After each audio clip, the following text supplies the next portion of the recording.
네, 그러면 또 이어서 생태 위해성 평가 2차 시를 진행해 보겠습니다. 생태 위해성 평가는 인체 위해성 평가랑 비슷하다고 말씀드렸는데 이제 발암 물질의 위해성 평가 말고 비발암 물질의 위해성 평가와 같은 방식으로 저희가 노출과 독성을 비교해서 이렇게 유해 지수라는 것을 산출을 합니다.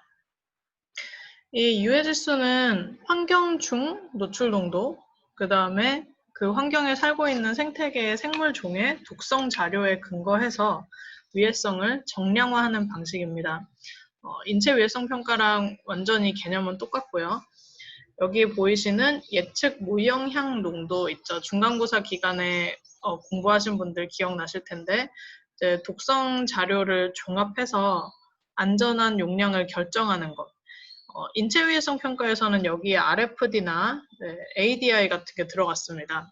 이제 그거랑 비슷한 개념으로 보시면 되고, 이 Predicted No Effect Concentration보다 현재 이제 환경 농도가 더 높으면 위해할 가능성이 있다라고 판단하는 방식입니다. 근데 위에 들어가는 것도 이름이 약간 달라요. 예측 환경 농도예요. Predicted Environmental Concentration. 이제 이거는 일단 그 환경 중의 농도라는 것을 저희가 전부 측정을 할 수는 없어요. 그래서 이제 predicted라는 개념을 쓰는 것이고요. 이제 직접 측정을 할 수 없으니까 이제 여러 가지 가정을 통해서 계산을 합니다. 그리고 그 계산을 할 때 원칙은 최대한 이제 보수적으로 지키지 못하는 동물들이 있으면 안 되니까 또는 이제 지키지 못하는 지역이 생기면 안 되니까 여러 가지 가정을 통해서 보수적으로 저희가 진행을 합니다. 그런데 이제 간혹 가다가 이렇게 되게 닫힌 공간이나 이제 그런 곳이 대상이 될 때가 있어요. 그래서 그런 경우는 Measured Environmental Concentration이라고 해서 측정 농도만 사용해서 이제 이 유해지수 계산을 사용을 씁니다. 사실 이상적으로는 이 Measured Environmental Concentration이 전체 이제 대상으로 하는 생태계에 다 존재를 해서 딱 그 모니터링된 실측 값을 가지고 이제 유해 지수를 계산하면은 더 좋겠죠. 근데 그럴 수 없는 경우가 많기 때문에 이제 기본적으로는 이 생태 위해성 평가에서도 예측 환경 농도를 쓴다는 것. 그리고 여기 가끔씩 MEC라는 값이 써져 있어도 뭐 다른 게 아니다라는 건 이해하시면 되겠습니다. 그 아래 기준으로 들어가는 피넷 값은 제가 아까 RFD, 뭐 ADI, TDI랑 비슷하다고 말씀드렸는데 그 기준 허용 농도라고 보시면 되고 사람에게서는 이제 먹어도 괜찮은 양, 체중 당량 섭취량 같은 걸로 환산이 되었다면 이제 생태 위해성 평가에서는 굳이 그럴 필요는 없고 그냥 매체 중의 영향 농도 자체가 그 값이 되기 때문에 이제 뭐 굳이 체중 당량 값 이런 걸로 이제 환산할 필요는 없다는 게 조금 차이점입니다. 하지만 이 예측 무영향 농도도 이제 그때 산출하는 로직을 보면 알겠지만 현재 존재하는 모든 독성 데이터에서 제일 민감한 값을 골라서 하게 돼 있어요. 또는 이제 그 방법은 좀 너무 간단하다라고 해서 이제 확률론적인 노출평가 방법을 확률론적인 그 예측 무영향 농도 예측 방법을 쓰는데 그것도 역시 이제 존재하는 독성 데이터에 해당되는 생물종만을 대상으로 하는 것이지 사실상 모든 생물종의 용량 반응 관계를 반영할 수 없다는 단점은 여전히 남아 있긴 합니다. 그래서 자료가 이제 가용한 자료가 많아지면 이 프레딕션의 그 정확도가 더 올라가겠죠. 그것은 이제 앞으로 계속 연구를 통해서 더 해야 할 일이고 어쨌든 이렇게 최대한 있는 자료를 활용해서 환경 농도도 예측하고 독성 값도 예측을 해서 생태 위해성 평가에서의 유해 지수 예측을 하게 됩니다.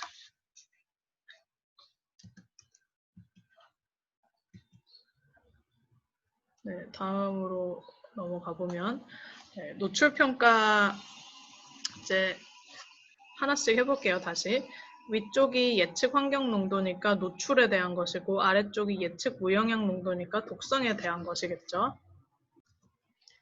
네, 그러면 이제 생태 위해성 평가에서의 노출 평가에 대해서 얘기를 해보겠습니다.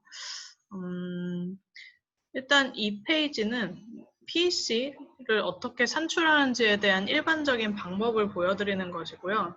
실제로 이제 이 다음 페이지부터는 어떻게 PEC를 직접 모은 자료를 가지고 이제 산출하는지에 대한 내용입니다. 여기는 좀 개괄적인 페이지로 보시면 되겠고, 크게 이 PEC의 산출은, 노출 농도의 산출은 자료를 수집해서 대표값이 있으면 그냥 그걸 쓰기도 합니다. 그리고 분포 모델 같은 것을 활용하기도 합니다. 이제 저희 연구실에서는 직접 이렇게 막 많이 흔히 쓰는 방법은 아니긴 하지만, 이제 특정 지점에서의 실측값들이 좀 존재하는 화학물질을 대상으로, 그러면 이제 이런 값들을 가지고 예상을 해보건대 다른 지점에서는 뭐 강수량, 온도, 거리 같은 걸 다 고려를 하겠죠. 고려를 해서 이만큼 존재할 것이다 라고 다른 지역에 대해서도 그 화학물질의 노출 농도를 예측을 해주는 모델들이 있습니다. 이거는 물질의 잔류성이라든가 특성도 많이 반영을 해야 될 것이고 하기 때문에 물질별로, 그 다음에 매체별로 이렇게 좀 다양하게 있기는 있어요. 그리고 계절별 특성 같은 것도 고려를 해서 만드는 것으로 제가 알고 있는데, 이런 모델을 활용해서 전국 지점에 대한 노출 모니터링 자료를 가지고 PEC를 산출할 수도 있습니다. 모델을 안 쓸 거면 이제 전국 일반적인 노출 수준을 반영하는 현재까지의 모든 실측 자료를 수집해서 그걸 가지고 이제 대표값을 결정을 하게 됩니다. 이 밑에 보이시는 값은 제가 이후에 이제 예로 들어서 설명을 해드릴 거기 때문에 PBD의 예시예요. 저희가 PBD라는 브로마 난연제를 가지고 생태 위해성 평가를 할 건데, 이제 생태 위해성 평가를 하기 때문에 이렇게 다양한 매체를 대상으로 좀 볼 필요가 있습니다. 그래서 민물, 지표수에 대한 값도 정해야 할 것이고, 바닷물, 해수에 대한 값도 정해야 하고, 이제 퇴적물, 토양, 좀 섞어서 많이 쓰긴 하는데 어쨌든 퇴적물과 토양에 대해서도 브로마 난연제 노출 농도를 파악을 했어야 했어요. 그리고 어패류는 왜 갑자기 어패류냐 하실 수 있는데 이 뒤에 설명해 드리겠지만 어패류 자체가 먹이가 되면 그 위에 상위 단계에 있는 동물들에 대해서는 이 어패류가 다시 이제 노출 농도가 될 수가 있어요. 그래서 이제 어패류를 최종 그 대상으로 보는 것이 아니고 그 상위 생물을 대상으로 볼 때의 환경 농도가 이제 어패류 중 환경 농도 필요해서 이렇게 모았습니다. 현재까지 모인 자료들이 이게 다였어요. 여기 보시면 뭐 환경과학원, 환경부 등등등 많이 있죠. 기존의 논문에서 본 것들도 있고. 그래서 최대한 자료를 전부 모은 다음에 이제 그걸 가지고 전국을 대표할 수 있는 전국의 모든 자료를 봤더니 가장 높은 농도는 얼마고 중간쯤의 농도는 얼마다라는 것을 이제 결정하는 작업을 하게 됩니다. 이제 그 개념적으로 이 PEC 산출은 이런 식으로 합니다. 일단은 자료 수집을 했죠. 그러고 나면 저희가 꼭 산출해야 하는 것은 이 평균값입니다. 이거는 이제 대표값이 되는 거죠. 평균적으로 우리나라에 사는 생태계 생물종들은 이 수준의 PBD에 노출되어 있다라고 말하는 거예요. 이제 아래에 보이시는 이 빨간 선을 그린 다음에 거기서 중위수 값을 예측을 하는 방식으로 저희는 이제 평균 PEC 값을 정합니다.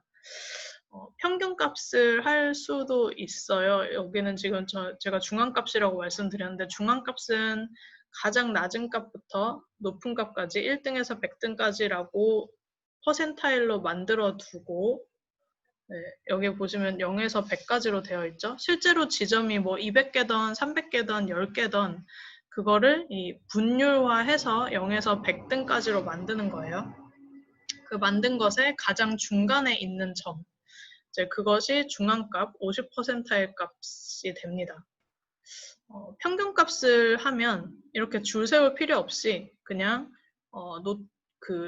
이제까지의 모니터링 자료들을 쭉 모아놓고 그거에 에버리지, 산술평균, 기한평균 이런 값을 구하면 돼요.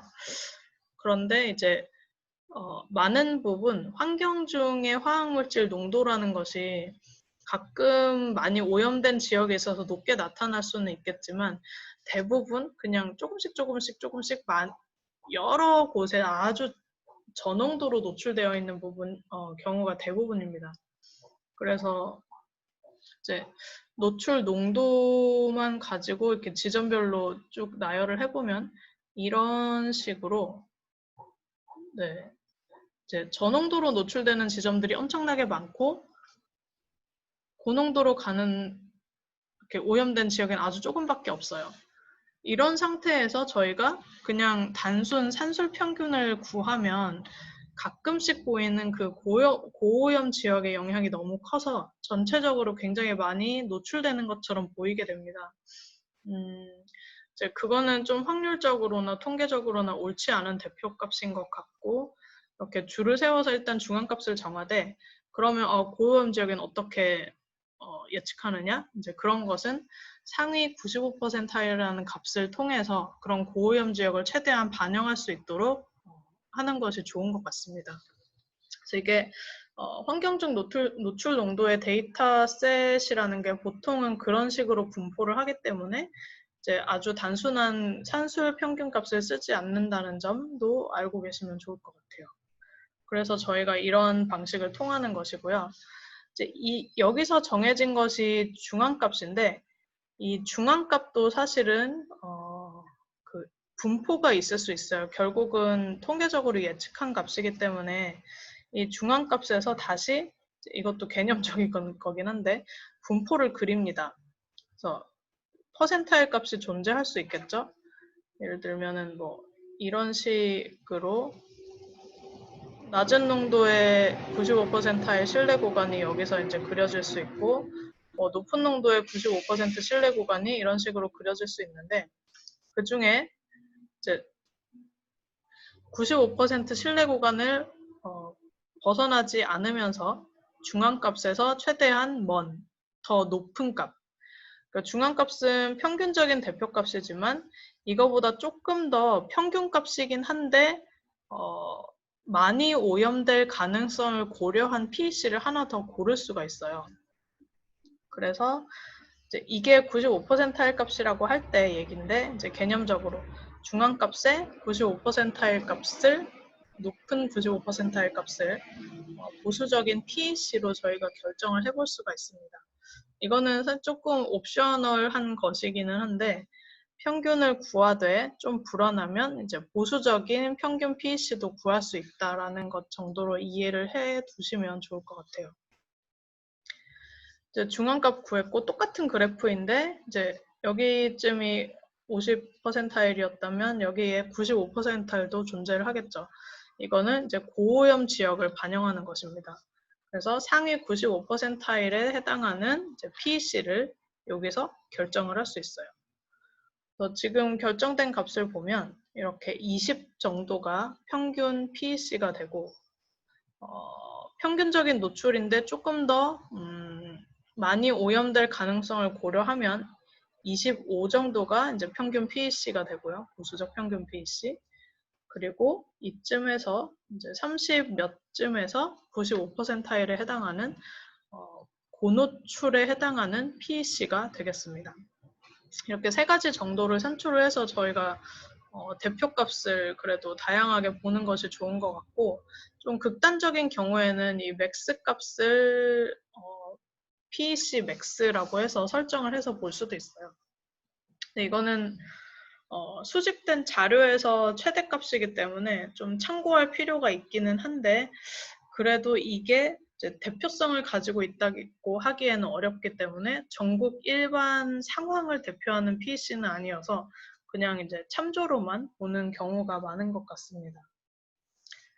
그렇게 보시고 PEC를 산출을 할 수가 있겠고요. 실제로 PVD를 그려보면 앞에는 개념적인 거여서 그림이 이쁘게 나왔는데 실제로는 그 가용한 자료들이 그렇게 예쁘게 연속적으로 막 분포하지는 않아요. 그래서 이런 그림이 나올 수가 있습니다. 일단 이거는 수계에서 검출된 PBD의 값들을 쭉 그래프로 나타낸 것이고, 이제 제가 1등에서 100등까지 만들기 위해서 누적 분율화를 시킨 값입니다.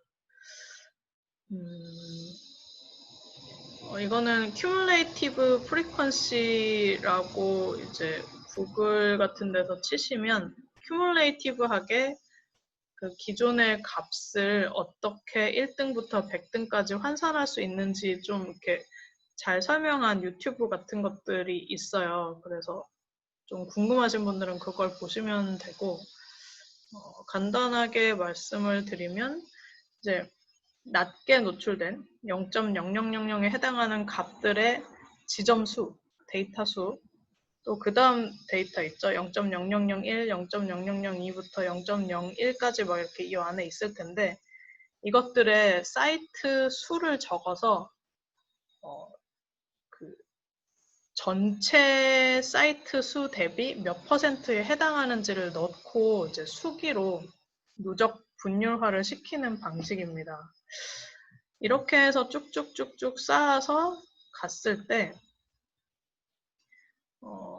이제 PEC 값은 이런 식으로 산출이 되는데, 저희는 50%일 값이 이번에는 맞지 않다고 생각해서 앞에는 50%일 값이 이런 예쁜 분포를 보일 때는 적당하다고 말씀드렸는데, 좀 높게 오염되는 상황을 가정하고 싶어서 이제 여기서는 민 값을 가지고 했어요.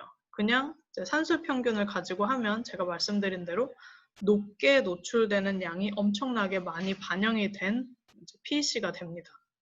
여기서는 민을 가지고 했다는 것 알아두시고, 그러니까 높게 나왔어요.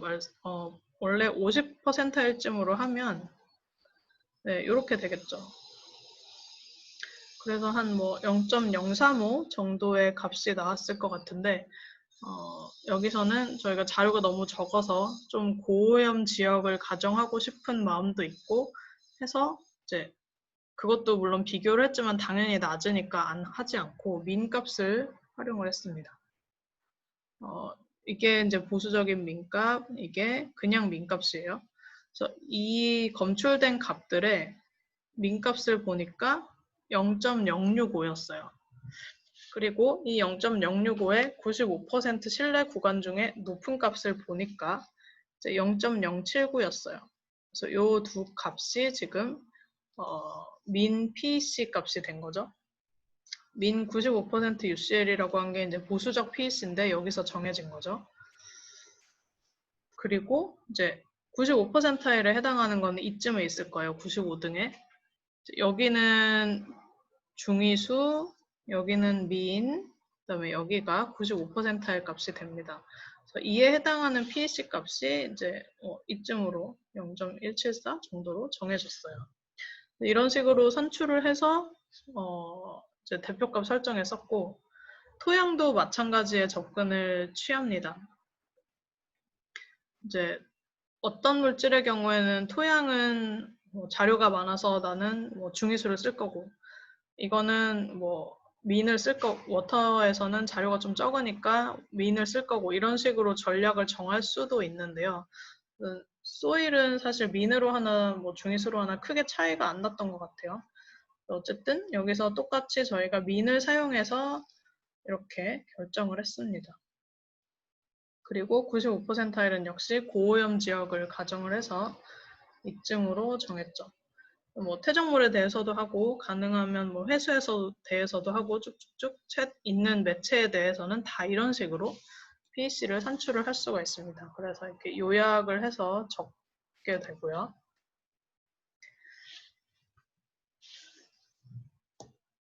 그 다음에 이거는 비스페놀 A인데, 비스페놀 A도 자료가 좀 많지가 않았어요. 저희가 이걸 2013년에 했던 것 같은데, 글쎄요, 뭐 중위수로 하자마자 말이 많았는데 지금 여기서도 보시면 50%일에 해당하는 요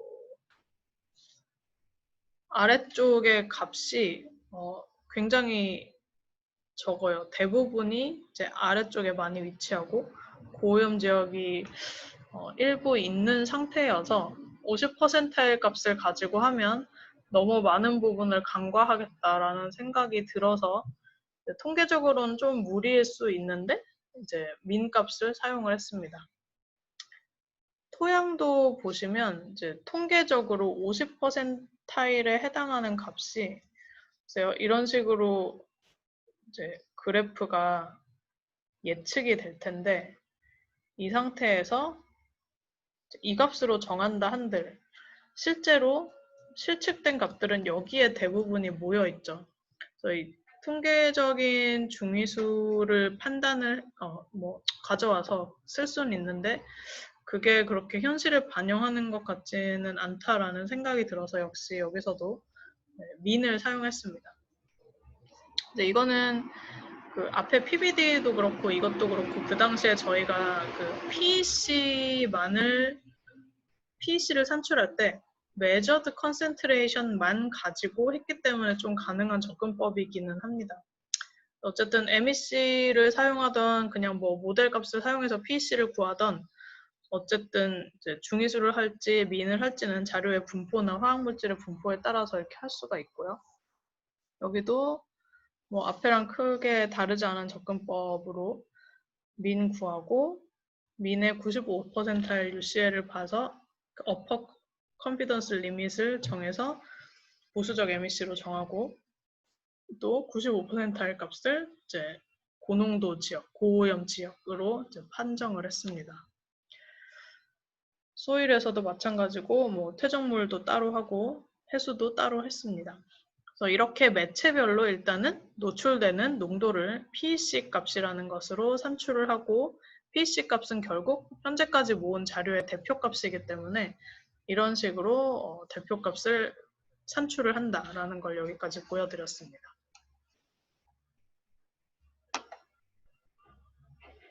네, 그러고 나면 이제 독성 기준값, 피넷 값을 산출을 해야 되죠.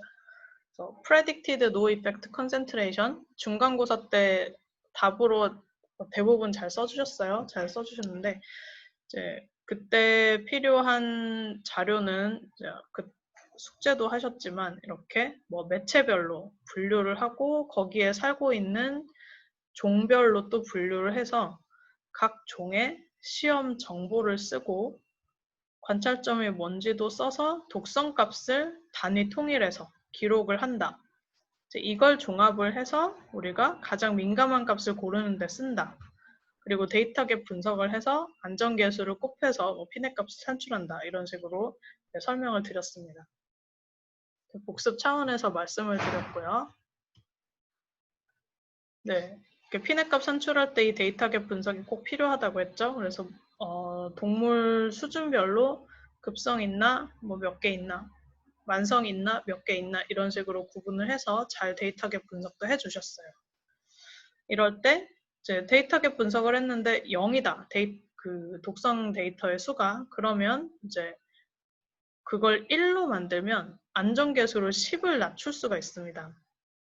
엄청난 큰 발전이에요. 그래서 독성 시험을 수행을 해서 데이터갭을 메우는 것도 굉장히 중요한 작업 중에 하나가 됩니다. 네, 그래서 앞에서 제가 말씀드린 게 이 결정론적 방법이에요. 이게 조금 직관적이고 이해하기 쉬워서 제가 용량 반응 평가 시간에도 강조해서 말씀드리고 문제도 내고 했는데 이제 다른 방법도 있습니다. 이거에 대해서도 한 번 더 말씀을 드릴 거고요. 어쨌든 또 다시 복습 차원에서 말씀을 드리면 이렇게 생태 독성 자료를 쭉 검토한 다음에 제일 낮은 값을 고르고 제일 낮은 값에다가 안전계수를 나눠줘서 최종 피넥을 산출을 합니다. 이 나누기 위한 값은 1000이 될 수도 있고 뭐 10이 될 수도 있는데 가용 데이터의 수준에 따라 다르다고 했죠. 급성 독성 값이 뭐 3개가 있던 4개가 있던 만성 독성 값이 1개 있으면 100을 쓸 수 있고, 또 급성 독성 값이 여러 개가 있더라도 만성 독성 값이 2개가 존재하면 50을 쓸 수가 있습니다. 그래서 환경부 지침에 따라서 이거는 선정해서 쓰면 되고요. 근데 이제 이 지침에도 보시면 사실 더 권고하는 방법은 이 확률론적 피넷값 산출 방법입니다. 이것도 제가 설명을 드리긴 했을 텐데 일단 이 X축에는 독성 물질의 농도를 놓고요. 낮은 농도일수록 독성 영향을 직접 받는 스피시스 종의 수가 적겠죠. 농도가 점점 높아질수록 점점 더 많이 영향을 받는 스피시스의 수가 많아질 것이고, 이제 100% 가장 아주 많이 노출돼도 영향이 없는, 제일 영향을 덜 받는 스피시스가 여기에 위치를 하게 될 겁니다. 그래서 이런 식으로 종의 민감도, 독성에 대한 민감도 분포를 그린다고 말합니다. 그래서 이게 그 종 민감도 분포 그래프인데, 여기에서 사실 저희는 이제 최대한 많은 동물들을 지키고 싶기 때문에 이렇게 5%타일만 영향을 받는, 여기 0부터 100까지 있다고 치면 여기가 5 정도 되겠죠? 이제 5%타일 이하로만 영향을 받을 수 있는 농도를 여기서 고릅니다. 확률적으로. 그래서 이것도 여러 가지 통계적인 방법이 들어가긴 하는데, 최근에는 이제 좀 쉽게 이 종 민감도 분포 그래프도 그리고 뭐 그 그래프에서 산출된 통계 값을 이제 쓸 수 있도록 그런 걸 만들어 놨어요. 그래서 어렵지 않게 이 개념만 이해를 하시면 확률론적 방법으로도 피넷 값을 산출을 할 수가 있습니다.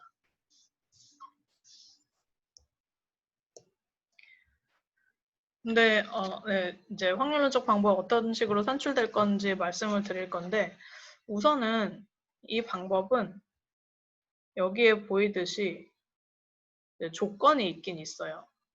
언제나 할 수 있는 건 아니고 값이 진짜로 몇 개밖에 없어도 할 수는 있거든요. 근데 그게 정확치 않기 때문에 그러느니 오히려 결정론적 방법으로 하라라는 방식입니다. 일단은 조건이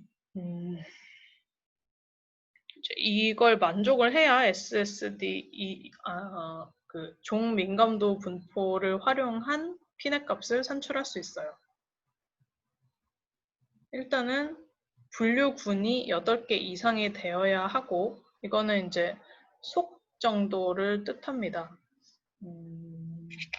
네, 이거는 너무 이상적이어서 하나 더 조건이 붙는데, 4개 이상의 속이 존재하면서 이제 스피시스의 수가 5종 있어야 된다. 5종 이상 있어야 된다. 더 이상적으로는 8개의 속을 대표하는 상이한 생물 종이 이제 총 15개 정도는 있어야 된다라고 규정을 하고 있어요. 만약에 8개의 속이 존재하고 그 속 안에 각 2개씩의 종에 대한 독성 자료가 있다면 총 16개가 되잖아요. 그러면 이제 쓸 수 있는 것이고요. 가능하면 이제 만성 독성 시험 자료를 쓰는 것이 좋습니다. 급성 시험 값을 가지고 이 피넷 값을 주로 산출하고 싶어 하지는 않아서 이런 조건을 줬어요. 없으면 어차피 급성값을 쓰긴 하겠지만 이제 최소 요건이 이것이다라는 것은 알고 있어야 좀 종 민감도 분포를 제대로 활용할 수 있는 것 같습니다. 그리고 여기에 이 분포도를 만들 때 사용하는 그 조건 자체가 이제 로그 정규 분포에 따른다라는 가정하에서 독성 자료를 산출하기 때문에 이론적으로는 로그 정규 분포를 따라야 한다라고 명시되어 있습니다. 네, 이거는 저희가 이제 뭐 실제로 확인할 수 있는 방법이 별로 많지 않기 때문에 크게 이제 신경을 쓰지 않는 편이고, 만성 독성 시험값이 여러 속에서 여러 종에 대해서 존재하는지에 대한 요건 같은 거는 반드시 확인을 하고 저희가 사용을 해야 됩니다. 그래서 이 방법은 우선은 EC50보다는 만성값이니까 NOEC 같은 거, 노아엘 값을 구하면 제일 좋겠죠. 그래서 NOEC나 노아엘 값을 일단 구하고, 그 다음에 이제 정량화해서 통계적인 방법을 쓰기 위해서 저희가 SSD, 종 민감도 분포를 영어로 하면 이 Species Sensitivity Distribution인데, 이 SSD 커브라는 것을 그립니다. 오른쪽에 보이는 것이 제가 이제 SSD 커브를 직접 그린 것이에요. 이부프로펜이라고 타이레놀 말고 에드빌 많이 먹는 그 아드빌이라는 진통제의 성분인데 이 이부프로펜에 대해서 지금 12개 정도의 그 NOEC가 존재를 했어요. 그래서 그 값을 저희가 넣어서 NOEC가 없는 거는 EC50는 좀 이제 너무 급성에 가까운 값이어서 EC10, 10%만 영향을 받아도 이제 그 값을 가지고 이 SSD 커브에 넣었습니다. 그래서 커브를 그려봤더니 네, 이렇게 가장 민감한 값은 데니어 레리오나 오리자스 라티페트페스라는 조그만 물고기 시험종에서 나타났고요. 이제 여기는 왜 그런지 모르겠지만 제일 덜 민감한 것은 조류 중에 한 종류로 나타났어요. 중간에는 뭐 동물성 플랑크톤도 존재하고 다른 큰 물고기들의 값도 존재합니다. 이제 이 하나하나가 그 스피시스의 독성 값이 되고요. 이걸 활용해서 통계적으로 이 빨간 SSD 커브를 산출을 한 겁니다. 그리고 여기 보이시는 점이 이제 95% 신뢰 구간이에요. 통계적으로 산출된. 그래서 이거에 근거해서 지금 여기에 0부터 1까지 1이 100%예요. 1 있습니다. 그러면 저희가 이제 확률론적 P넥은 5%만 영향을 받는 농도를 구하는 게 목적이라고 했어요. 그러면 이제 0에서 0.1 사이인 여기 0.05가 5%만 영향을 받을 수 있는 농도로 예측이 되는 거죠. 이 데이터에 근거하자면. 그래서 이제 여기로 가서 여기에 해당하는 농도를 이제 확률론적 Pnet 값으로 결정을 하게 됩니다. 이 그래프 산출, 그 다음에 이 그래프에 사용된 로그 정규분포 가정, 거기 하에서 나오는 5%일 값, 뭐 이런 걸 구하고 싶을 수도 있죠. 50%일 값, 뭐 95%일 값 이런 거 전부 이 소프트웨어라던가 매크로 같은 것을 사용하면 좀 더 쉽게 저희가 산출할 수 있습니다. 직접 뭐 통계를 돌릴 필요는 없고요. 그래서 제가 이거는 꼭 뭐 해보실 필요는 지금은 없을 것 같아서 SSD 제너레이터라는 이제 파일을 하나 올려드릴 건데 엑셀 파일에 그 NOEC나 EC10 같은 값을 넣으면 바로 이렇게 그래프도 그려주고 센트럴 텐던시라고 하는 그 중앙값, 예측값을 보여주는 이제 일종의 엑셀에 들어가는 매크로예요. 이런 걸 사용해서 저희가 쉽게 5%에 해당하는 값을 구하고 있습니다. 다른 식의 소프트웨어를 사용할 수도 있고요. 어쨌든 이제 저희가 쭉 모은 이 데이터들을 활용을 해서 그래프로 예측을 한다라는 것, 개념을 이해하시면 하시는 게 일단 제일 중요한 것 같습니다. 네, 그리고 이제 결정론적 방법은 대략 아시니까 간단히 하고 여기까지만 2차시 하면 될 것 같아요. 가장 민감한 독성 자료에 개수를 적용하는 것이고 이제 여기에는 이제 이 두 가지 가정이 있는데 이 부분은 조금 기억해 두시는 것이 좋습니다. 저희가 만성값이 없으면 이제 급성값을 가지고 만성에 해당하는 기준치를 만드는데 그렇게 한다는 것 자체가 이제 10을 나눠주잖아요. 그렇게 한다는 것 자체가 만성 독성은 급성 독성에 비해서 10배 낮은 농도에서 항상 일어난다라는 걸 근거로 하고 있는 것이거든요. 그래서 일정한 차이, acute to chronic ratio라고 하는데 이 acute to chronic ratio가 일정하다라는 것을 가정을 하고 있습니다. 이 레이쇼가 일정하지 않으면 이렇게 안정계수를 써서 낮춰주는 것이 의미가 없어요. 그래서 일단은 이런 차이가 있다는 것을 뭐 어쩔 수 없지만 가정하고 있다는 것은 기억을 해두시고 이런 안전계수 방법을 쓰면 좋겠습니다. 안전계수는 이제 권고되는 대로 쓰시면 되고요. 네, 한 번 더 예를 보여드리면 이제 BPA 저희가 이런 식으로 썼었는데 네, 4.6, 0.02로 10점이, 1점이 막 나왔어요. 단위를 통일해서 봤더니 가장 낮은 값이 0.015였어요. 그리고 이제 앞에 근거하면 만성값이 3개 이상 있어야 10을 쓸 수 있는데 여기 보시면 여기 만성값이 있었고 지금 조류에서도 있네요. 조류 같은 것도 있었고 물고기에서도 풀 라이프 사이클 테스트가 있으니까 이거는 이제 지금 여기 띄어쓰기가 좀 잘못됐는데 풀 라이프 사이클 테스트에서 에그의 해처빌리티 그 알의 해치율, 부화율이 이제 낮아졌다라는 것을 엔드 포인트로 본 거예요. 그래서 풀 라이프 사이클 테스트는 그 자체로 만성이기 때문에 이제 만성 독성 테스트인 거고 이제 만성값이 많이 존재를 해서 안전계수를 10만 썼습니다. 그러면 결국 최종적으로 이 0.015에서 10을 나눠줘서 0.0015가 되겠죠. 그걸 이제 단위만 바꿔서 1.5 ppb로 환산을 해서 결정 면적 피넥으로 썼어요. 이거는 수계에 대한 것이고 토양에 대해서도 따로 했는데 이때는 이제 퇴적물에 사는 동물, 그다음에 이제 흙에 사는 식물, 퇴적물에 사는 식물 이런 걸 다 구분하지 않고 그냥 식물도 지렁이든 뭐든 다 지켜야 되니까 한꺼번에 이제 피넷값 산출을 했습니다. 그래서 뭐 이렇게 캐비지도 있고 토마토도 있고 뭐 밀도 있고 지렁이도 있고 이렇게 독성값이 쭉 있죠.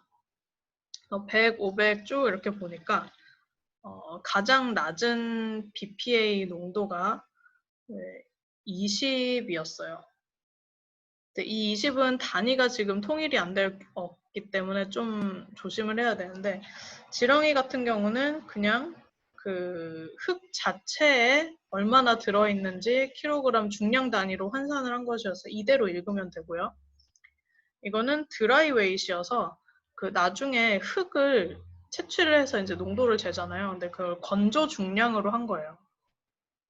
이 비스페놀 A나 여러 가지 화학물질 모두 이제 흙에 유기탄소 함량, 유기탄소와 같이 결합을 해서 흙 속에 존재한다고 보기 때문에 오르가닉 카본 컨텐츠가 얼마나 있는지에 따라서 이 드라이 웨이트에 해당하는 총 중량 대비 농도가 달라질 수가 있습니다.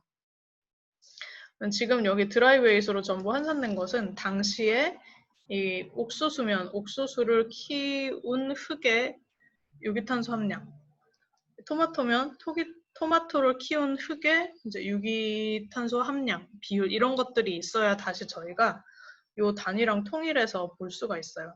그래서 지금 이 연구를 할 때 이제 그것까지 고려를 했었는데 20이라고 나오지만 드라이 웨이트였기 때문에 오가닉 컨텐츠를 찾아봤더니 이제 54%라고 했어요. 그럼 이거는 20 나누기 54%니까 0.54를 나눠주면은 총 중량에 들어가 있는 양으로 거꾸로 환산이 되겠죠. 그래서 20 나누기 0.54를 하니까 이제 37이 됐습니다. 그런 식으로 하면 여기 47 뭐 이런 것도 다 높아질 거예요. 지금 값보다는. 어쨌든 이 토마토가 가장 낮은 값이었고 이걸 환산하니까 37이었기 때문에 여기 보이시는 50보다도 낮아요. 그래서 최종적으로 이 토마토 실험 결과가 가장 민감한 독성값이 되고 37에다가 여기 만성 시험 값이 많기 때문에 역시 안전계수를 10만 적용을 해서 3.7로 환산을 했습니다. 여기 나오는 드라이 웨이트는 잘못 쓴 것이고 제가 지워서 강의 교환에는 올리도록 하겠습니다. 네, 이렇게 예시를 보여드렸고요. 그래서 마지막으로 이제 생태위에도 산정은 단순히 피넷 값과 그다음에 PEC 값을 비교해서 HQ 값이 얼마인가 보여주는 것입니다. 그래서 여기도 보시면 HQ를 이런 식으로 저희가 그 PEC를 여러 개를 설정을 했잖아요. 평균 PEC도 설정을 했고 보수적인 PEC도 설정을 했고 그 다음에 고노출을 반영하는 95%일도 했고 맥스도 좀 참조로 보겠다고 했어요. 그래서 4가지 노출 시나리오에 따라서 각각 이거는 그대로겠죠? 독성 값은? 독성은 그대로인데 노출이 달라질수록 HQ가 바뀌니까 이제 그걸 요약하는 표를 이런 식으로 만들어 볼 수가 있습니다. 이제 BPA 사례는 보시면 굉장히 낮아요. 전부 다 이렇게 낮다고 보시면 되고 이제 단지 워터에서 딱 한 지점에서 이거보다 바로 낮은 이 두 번째로 높게 나온 지점도 1을 넘진 않았는데 요 맥시멈 값에서만 1을 넣었어요. 그래서 굉장히 보수적으로 그런 지역이 존재하기는 하더라. 그러니까 고노출 지역을 찾아서 좀 뭐 관리할 필요는 있겠다 정도는 얘기할 수 있지만 전반적으로 우리나라는 BPA에 의해서 생태 위해도가 뭐 크게 일어나는 정도는 아니다라고 이제 말해볼 수가 있는 걸로 결론을 내렸습니다. 여러 가지 시나리오에 따라서 HQ를 여러 개 산정할 수 있다는 거 알아두시면 될 것 같아요. 네, 그러면 여기까지 이제 생태 위해성 평가의 실제 PEC 구하기, PNET 구하기, 그 다음에 HQ 구하기에 대해서 예를 보여드리면서 다 설명을 드렸고, 이 다음부터는 인체와 생체 위해성 평가에서 좀 큰 차이를 보이는 2차 독성에 대해서 한 번 더 얘기하고 마무리를 하면 될 것 같습니다.